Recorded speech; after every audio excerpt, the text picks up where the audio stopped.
interwebs and welcome back to Let's Play Phoenix Wright Ace Attorney. My name is Skinny Minnie. And I'm Pharaoh. Woo! And last time we left off, we got a guilty verdict, but then Larry said he saw something which got our verdict withdrawn. Yay! So Larry's here to save the day, but he's being vague for some reason. So now we're about to listen to his more detailed testimony. Joy. I wonder how his tongue kind of just sticks up like that, perfectly. I cannot do that. Me neither. Well then. Okay, what'd you hear, Larry? Well, it's lonely being alone on Christmas Eve. What? Yeah, that's the one way to start up a conversation. Oh boy. That's what I was listening to on all the request show on the radio, see? I was listening to it real booming loud, all booming loud like. Alright. Well, I'm sure I heard that gunshot. I remember exactly what the DJ was saying when I heard it too. You were listening to your radio at a high volume? Yeah, what's the big problem? Can't a man listen to his radio in peace?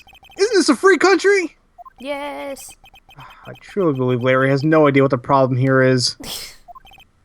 Judge, can you believe a word the witness says? What he heard was probably nothing more than a drum beat from a radio. True enough, it is difficult to believe this testimony. Yeah, hold up, bro. Wait, Your Honor. The witness said he remembers exactly what the DJ said when he heard the gunshot. Excuse me, a DJ? Yeah, wickety whack, yo, and whatever. Oh my gosh. Oh, okay, that was bad. An announcer, the guy who says things on the radio. Anyway, what this means is when he heard the sound, no music was playing. The DJ only talks between songs, so he could have heard the gunshot from the lake. I like to cross-examine the witness, Your Honor. Nice catch, Phoenix. Very well, Mr. Wright. I can't believe I'm continuing the charade. It's not a charade. Shut up, Phoenix. Shut up. Okay. I think it's his last statement. He said he remembers what the DJ was saying. Yeah. Where is it? I was the last one. There we go. Okay. But I'm sure I heard that gunshot. Okay. Okay, we want to press on this, because maybe this has some significance. What did he say? What? Mr. Wright, please cease these pointless questions. What possible good could knowing what a radio DJ said do us? Indeed, Mr. Von Karma has a point. I'll allow the question only if you see we have some reason we should care. Yeah, we should care. We should care, Your Honor. Of course we should. Why? Well, how do you know if we don't ask, Fine, very well. Mr. Butts, please testify to the court. What was the radio announcer saying when you heard the gunshot? Just when she said, "Hey, it's almost Christmas," I heard a gunshot. Wait a second. Wait a second. She said it's almost Christmas, but Lotta and the homeless guy said it was during Christmas. What? What? So you want to present Lotta's disposition? Yeah, deposition. You want to press? You want to present that again? So, present that mug. Yeah. Larry, are you absolutely sure what you're saying is correct? Huh? What's with the face? You look scary, dude. Oh my gosh, Larry. Hey, if you're trying to scare me, you better know I don't scare that easily. Is something the matter, Mr. Wright? Your Honor, did you hear what the witness just said?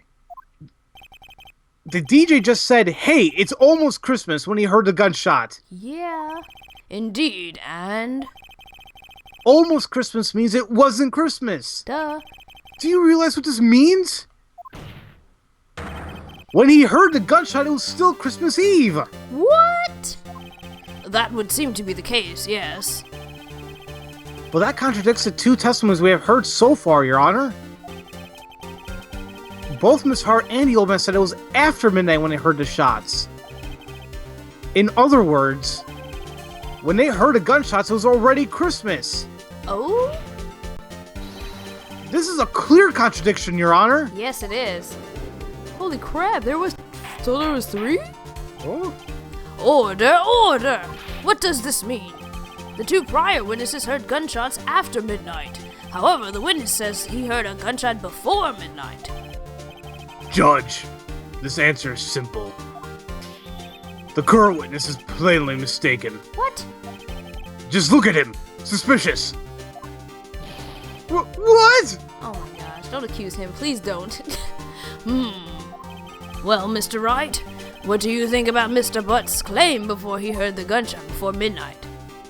I think Larry's right. Right, it's not gonna do us any good if we say he's wrong anyway. Right? Larry's not mistaken, Your Honor. He heard that gunshot before midnight. Intriguing. I'm assuming you have evidence for this wild claim. Show me the evidence that there was a gunshot before midnight. Oh. Well, where is it? Yes. Here we go. Shows an empty lake taken automatically at 12:24 at 11:50 p.m. And that pretty much goes with what Larry was saying.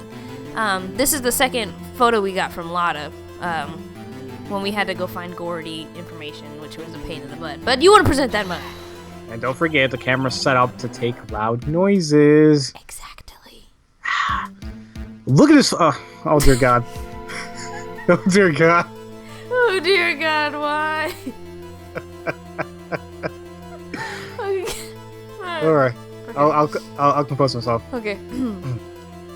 Look at this photo! Alright. I can't do it anymore. I just can't. Look. Damn it, Phoenix, you're doing this on purpose. Yes, he is. Look at this photograph.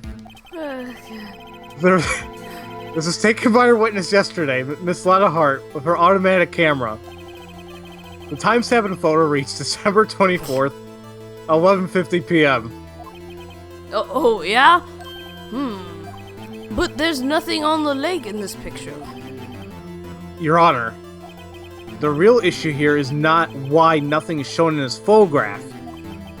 It's why this photograph exists at all. Exactly. What do you mean? Your Honor, this photograph was taken by an automatic camera. That camera was set up to go off in response to loud noises. Aha! Correct! Okay. There was a loud noise on a lake at 11:50 p.m.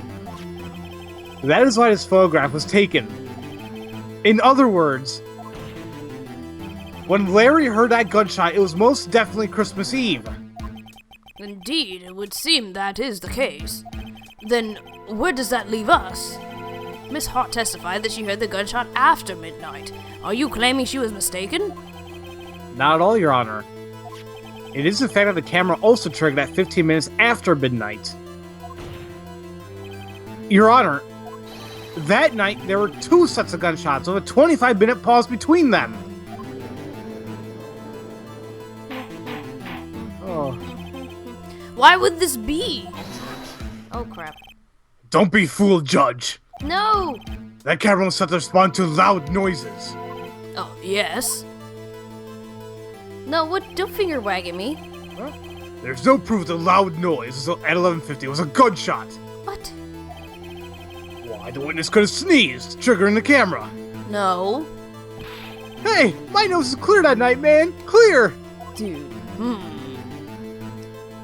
Well, Mr. Wright, there's no turning back now. Can you prove that the loud noise at 11:50 p.m. was indeed a gunshot? Please show the court evidence if you have any. Oh God, excuse me. And we do have proof. It's that pistol we got. The murder weapon fired 3 times. Okay, yes, so you want to make sure you present that here.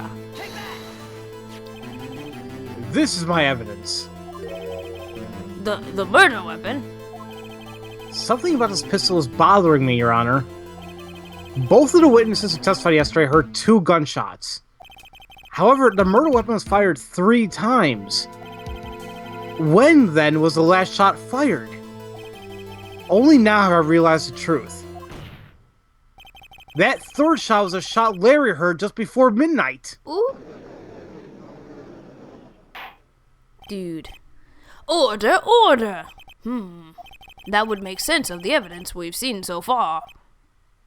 However, this leaves me wondering exactly what did happen that night on the lake. Exactly. If this is true, there were 2 sets of gunshots, separated by 25 minutes. One at 11:50, another 15 minutes after midnight. Why, I ask you? Why? Uh-oh, I better think of something quick. Yep. Think Phoenix. Wait a second. He just got a revelation. Gunshots separated by 25 minutes? Ugh! What's wrong, Nick? You look like you had a brain blast. I did, Maya, I did! I have it! I have it! Huh? Remember the case of the Steel Samurai? Oh. Huh? Yeah, of course I remember. The murderer in this case had the same idea as the murderer in that case. What do you mean? Maya! Yes? If we don't figure this out, we'll never overturn Edgeworth's guilty verdict. I've got a hunch, and I'm going to run with it. Right. I mean, is this safe? Safe? We've already gotten a guilty verdict. We have nothing to lose. You just watch and let me know if I say anything that sounds fishy, okay? Right, Nick. Your Honor. Yes, Mr. Wright. The testimony just now has cleared up this entire case. What? What is he talking about? Well, who knows? What do you mean, Mr. Wright? It's easier to do than that. I don't like doing that. Yeah. So, we have finally realized the truth. There could be no other murderer here than Miles Edgeworth himself. Wrong, Von Karma. Ooh. Ooh. A man was shot that night, but a man was shot that night, but it wasn't Edgeworth who did the shooting. Oh. Listen, rookie. Whoa, whoa, Oh whoa. oh boy. Von Karma, chill. Take a deep breath and consider the facts. At the time of the murder, 1 boat was on that lake. Right. This was shown by the witness's photograph. The defendant, Edgeworth, and the victim, Robert Hammond, were on that boat. Woo! Pew! Pew, pew, pew. There was a gunshot fired on that boat, and Robert Hammond fell into the lake. The distance of the shooting was 1 meter. It couldn't have been suicide. Well, the guilty party has to be the other man on the boat. I admit it is hard to imagine any other possibility. Yes. But this assumes that the victim was shot at 15 minutes after midnight. Mm-hmm. What do you mean by that, Mr. Wright? Oh, it's me. Sorry. We have photographic evidence of the time of the shooting. The timestamp on the photo says 15. But Larry heard a gunshot 25 minutes before that. Robert Hammond was killed then. He was killed 25 minutes before the shot on the lake. That's the only way that Edgeworth could be innocent. Well, it makes sense. Mr. Wright, are you quite mad? Explain who this is sitting on the boat. Well, we all know it's already Edgeworth, but it's not Hammond, and it's not the murderer in Hammond. So it has to be Edgeworth and the murderer. Of course it was Edgeworth and the murderer. After a murderer killed Robert Hammond at 11:50, he assumed the guise of Mr. Hammond and met Edgeworth. What? That's totally different. Oh, wasn't expecting that. Right? What? Are you serious? Yes, Edgeworth won't tell us why he went to the lake that night. However, I have a hunch. That night, Robert Hammond called Edgeworth to the lake. Now, Edgeworth didn't know Robert Hammond's face that well. That's why he didn't suspect anything when the murderer took Robert Hammond's place. I'm not sure what to make of all this. Ludicrous! Mr. Weird. Wright. Tell us the name of the murderer, then. The murderer's name? Right. It's... Obviously it's not these two. We don't know, though. And there's a reason why we don't know. Actually, I don't know the murderer's name. You don't? Bah! Again, you waste my time. I don't know because he never told us. Yeah! The murderer is the caretaker of that boat shop, the old man. At 11:50, he was the one who killed Robert Hammond. The caretaker of the boat shop? Where did he do this? There wasn't even any boats on the lake then. Why would he have to go all the way out in the lake just to shoot someone? May I suggest that the real scene of crime was not in a boat? What? Well, then where did the murder take place? Show the judge where the murder really took place. Okay. Okay. Okay. Okay, obviously if it wasn't out on the lake, then it has to be the boat shop where he lives. Oh, present that mug. Here, of course, the boat shop where he lives. That way he can meet the victim without anyone seeing. Oh, no. Do you have proof the boat shop was the scene of the crime? Recall Larry's testimony, if you will.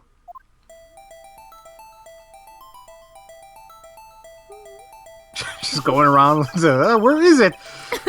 That night, he was out on the lake in a boat, searching for something. Damn, my phone's right here. He finds it, returns to the boat.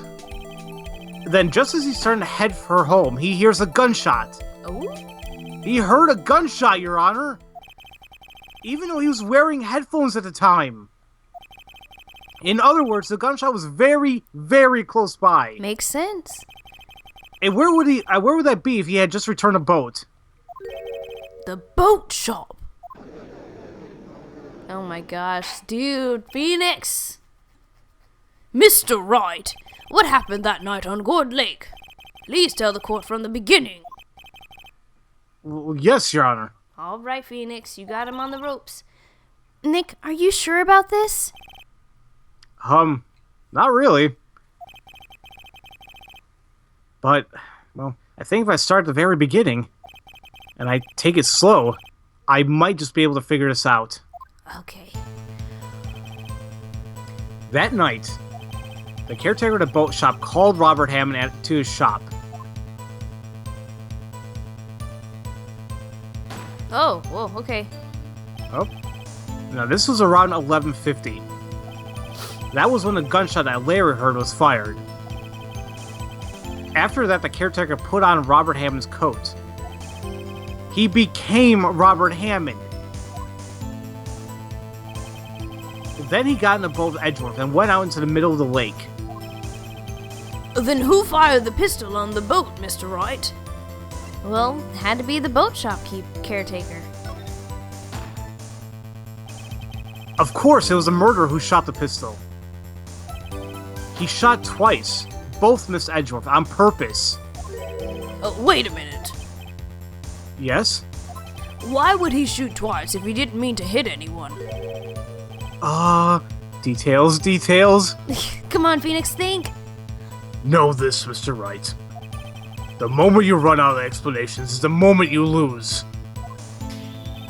Tell us why the murderer had to fire twice. Not because the first shot missed, because obviously he missed on purpose. It was to create a witness. I believe he shot twice to create a witness, Your Honor. Create a witness? The murderer lifts his pistol and fires one shot. That ensures that anyone who heard the shot would look at the lake. Indeed, Miss Hart did exactly that after hearing the first gunshot.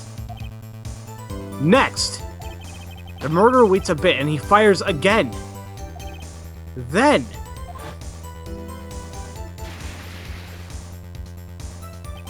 the murderer jumps from the boat himself, leaving a pistol in the boat behind him. Whoa.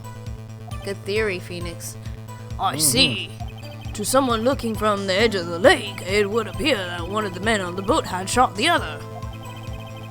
The murderer didn't know about the automatic camera, of course. That's why he shot twice, to draw attention to the boat.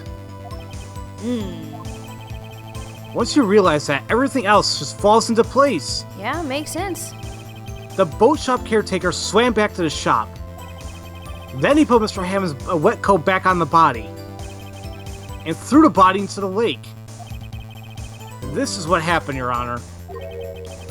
These are the events that transpired that night on Gourd Lake. Whoa. Oh my gosh. Becky. Look. Bailiff! Bring out the witness from before. The boat shop caretaker, quickly. Oh my gosh, dude, that totally makes sense. Oh! I scare you, dude, I'm sorry. I thought you were paying attention. Oh! Stop that! Oh, God. Very well. While we are waiting for the caretaker, I would like to ask the defendant Miles Edgeworth a few questions. Mr. Edgeworth, please take the stand. Mr. Edgeworth, you heard what the defense has said. Yes. Well, why did you go to the lake that night? What Wright has said was mostly correct. Astonishingly so, actually. Yes. Several days ago, I received a letter. The letter was signed Robert Hammond. He asked me to come to the boat shop at a lake at midnight on Christmas Eve. He said he had something very important to discuss with me. Something important? I'm sorry, I just can't say what it is. Oh, Your Honor, sir! Bailiff, we are conducting a trial here. I ask that you remain quiet. The witness has disappeared! He isn't at the boat shop either! What? What should I do? Find him quickly! We cannot allow him to get away. Oh, crap. Oh, that's just not good. Dang it. He's the only thing that will put this piece together. Mr. Von Karma, your witness has disappeared. Whoops. A search warrant has already been issued. It goes without saying that I cannot declare a verdict under these circumstances. I will extend the trial until tomorrow, the final day allowed. I request that the police department utilize all of its forces to find that witness. Am I understood? One more thing. Just who is that boat shop caretaker? I think his identity has become very important to this trial. I want him, and I want to know who he is. Very well. Court is adjourned. Smack. That. All on the floor. Wait, I missed a little word. Oh, smack that. All on the... Yeah, okay. Nah, whatever. It's been a while since I heard it. Oh, boy. Yay, Nick, you did it! Yeah. Well, at least we got out from under that guilty verdict. And what about Larry? That was something else. Even Von Karma didn't know what to do with his testimony. Larry really helped us out. Sure, once I sifted through his unique testimony. Still, he did save us. Yeah, he did. Give him lunch or something. I just wish our cases weren't so down to the wire all the time. Yeah, I know what you mean.